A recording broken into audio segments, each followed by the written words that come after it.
Oggi parliamo di spumantizzazione, ovvero di come ottenere dell'effervescenza all'interno di un vino. Sono molteplici i metodi che si sono sviluppati in varie epoche storiche, in vari territori, in base ovviamente anche alle tecnologie e alle conoscenze disponibili nelle varie epoche. Uno di questi è interrompere la fermentazione. Durante la fermentazione primaria, la fermentazione alcolica di un vino, i lieviti mangiano, per così dire, consumano gli zuccheri presenti nel vino e li trasformano in calore, che ovviamente si disperde nell'atmosfera, anidride carbonica e alcol. Se noi interrompiamo in un ambiente chiuso, ovviamente, questa fermentazione, abbiamo ancora dello zucchero residuo, abbiamo dell'alcol ovviamente e abbiamo una certa quantità di anidride carbonica ancora prodotta dalla fermentazione e non liberata nell'aria. Questo è il metodo, ad esempio, che viene utilizzato fino dall'inizio del 1600 per la produzione del moscato d'Asti, metodo codificato dal gioielliere di Casa Savoia nel 1606, Giovan Battista Croce.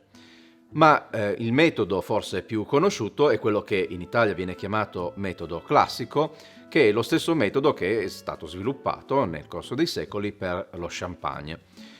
In questo caso non abbiamo la fermentazione alcolica iniziale che viene fermata, ma partiamo da un vino base cosiddetto, un vino in cui la fermentazione viene completamente svolta, quindi un vino secco, senza residuo zuccherino e senza ovviamente ancora la presenza di anidride carbonica.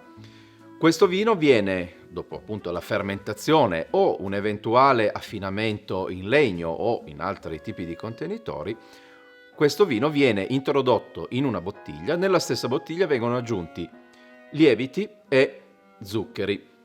Fino all'inizio del 1800 non si utilizzava zucchero puro, lo zucchero di canna o della barbabietola che viene comunemente utilizzato, ma si utilizzava del mosto non fermentato, quindi ricco in zuccheri. Intorno al 1810-1820 con il metodo della châtalisation che viene sviluppato e soprattutto con la disponibilità a prezzo contenuto dello zucchero, prima lo zucchero costava più del vino, quindi non veniva utilizzato per questo scopo. Dopo questo periodo invece lo zucchero è presente sul mercato in maniera semplice e a basso costo, viene quindi aggiunto dello zucchero puro, normalmente ottenuto dalla barbabietola, insieme a dei lieviti. Questi lieviti cosa fanno? Chiusi all'interno della bottiglia riprendono la fermentazione come fosse la fermentazione normale alcolica e quindi nuovamente sviluppano anidride carbonica, calore ovviamente e CO2.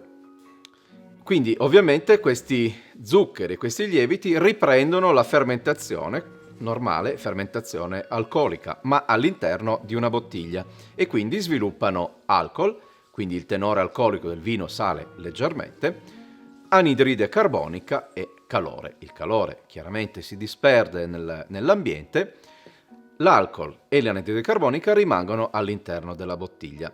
Questo processo di rifermentazione può essere più o meno lungo, a seconda anche dei disciplinari. Oggi delle varie tipologie di spumanti o di champagne presenti sul mercato indicano dei tempi di rifermentazione. Che cosa avviene in questa fase? Gli lieviti consumano tutto lo zucchero, lo trasformano appunto in alcol, anidride carbonica e calore, ma quando viene a mancare questo zucchero, gli lieviti mano a mano muoiono, precipitano sul fondo della bottiglia e vanno incontro a un processo di lisi, cioè di scioglimento, di dissoluzione delle loro cellule, delle membrane cellulari. Questo dà origine a varie componenti, a delle molecole di origine di tipo proteico, al glutatione, che è una sostanza che va, tra le altre cose, ad aumentare la cosiddetta tensione superficiale, cioè quell'elemento, quel parametro fisico che fa sì che le bollicine di gas, di CO2 in questo caso, presenti all'interno, si possano disperdere in maniera diversa all'interno del liquido, sulla superficie del liquido. Tempi di affinamento più lunghi ci danno quindi via via delle bollicine sempre più fini, sempre più persistenti ma sempre più fini e quindi sempre più eleganti e piacevoli in bocca. Insieme a questo donano al nostro vino, non più base ma spumantizzato, una serie di sentori che ricordano appunto originati dagli lieviti, che quindi ricordano lieviti, il pane, la crosta di pane, la pasticceria, ovviamente anche a seconda delle tipologie di lieviti e di vari parametri.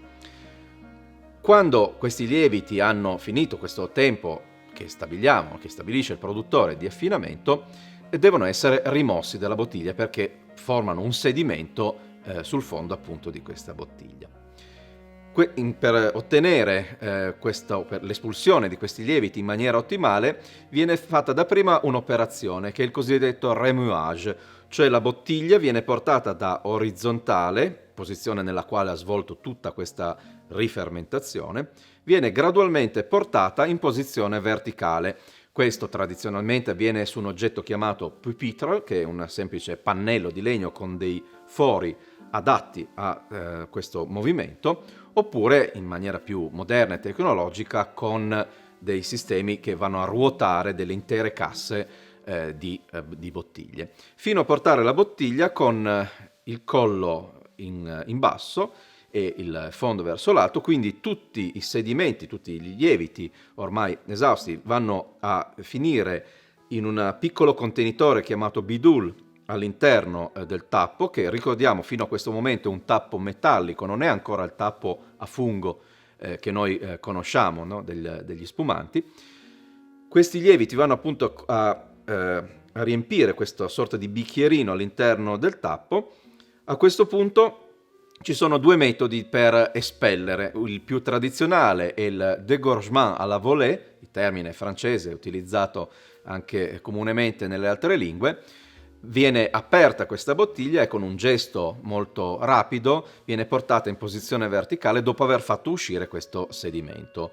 Oppure, in maniera più moderna, può essere congelata quest'ultima parte del collo della bottiglia, quindi questi sedimenti vanno a creare un piccolo candelotto, un cilindretto di ghiaccio che una volta portata la bottiglia in posizione verticale e una volta rimosso ovviamente il tappo, esplode e fuoriesce grazie alla pressione all'interno della bottiglia e porta via con sé tutti i sedimenti.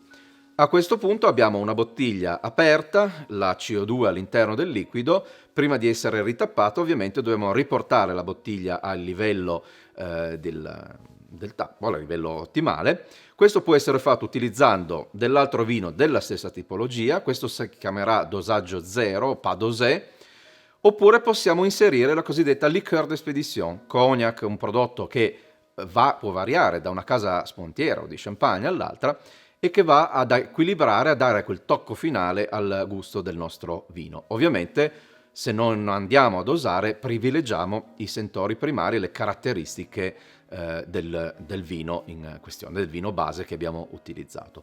A questo punto la bottiglia sarà tappata con il tappo a fungo che tutti conosciamo, chiuso con un'ulteriore gabbia metallica e poi confezionata e vestita, come si dice, questa bottiglia. Questo è il metodo classico, metodo utilizzato per lo champagne, utilizzato ad esempio in Piemonte per l'Alta Langa, per il Franciacorta, per il Trento DOC, ma esiste un altro metodo sviluppato da un certo Martinotti sul finire dell'Ottocento nella scuola enologica di Asti, un metodo che sostanzialmente ripercorre le tappe del metodo classico, ma la seconda fermentazione non avviene in bottiglia, ma in grandi contenitori metallici, in autoclave, cioè contenitori in grado di mantenere la pressione al loro interno, di regolare la pressione al loro interno. Quindi non viene più fatto un dégorgement, viene semplicemente portato all'imbottigliamento direttamente il liquido all'interno di questo grande contenitore. Questo ha un vantaggio dal punto di vista della produzione, dell'ottimizzazione della produzione, perché ovviamente lavoriamo su una massa più grande e non dobbiamo aprire ogni singola bottiglia. In più permette, grazie a questa maggiore massa di fermentazione, di rifermentazione, di ottenere la spuma, quindi la presenza della CO2, in tempi molto più rapidi rispetto ad un metodo classico, da 1 anno o 2 anni a semplicemente poche settimane o pochi mesi. Questo metodo è più conosciuto forse come metodo Charmat, Beh, in realtà il metodo è stato inventato appunto da Martinotti della scuola enologica di Asti sul finire dell'Ottocento, ma non esistevano all'epoca ancora delle macchinari, delle tecnologie adatte a realizzare dei contenitori adatti a questo scopo. I contenitori in ghisa, in ferro, non erano adatti a questo tipo di pressioni.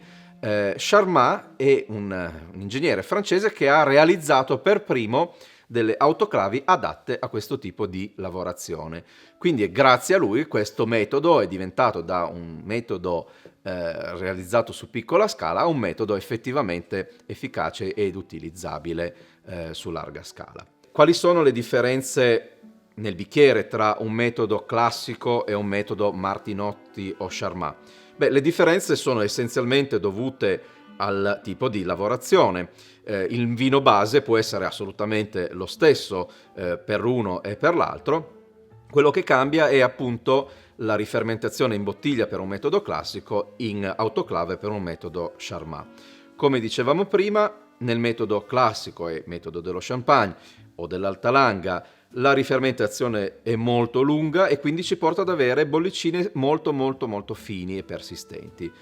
Nella versione Charmat le bollicine saranno di dimensioni un pochino più grandi, saranno leggermente più evidenti all'occhio, lo possiamo vedere osservando da vicino uno spumante appena versato nel bicchiere.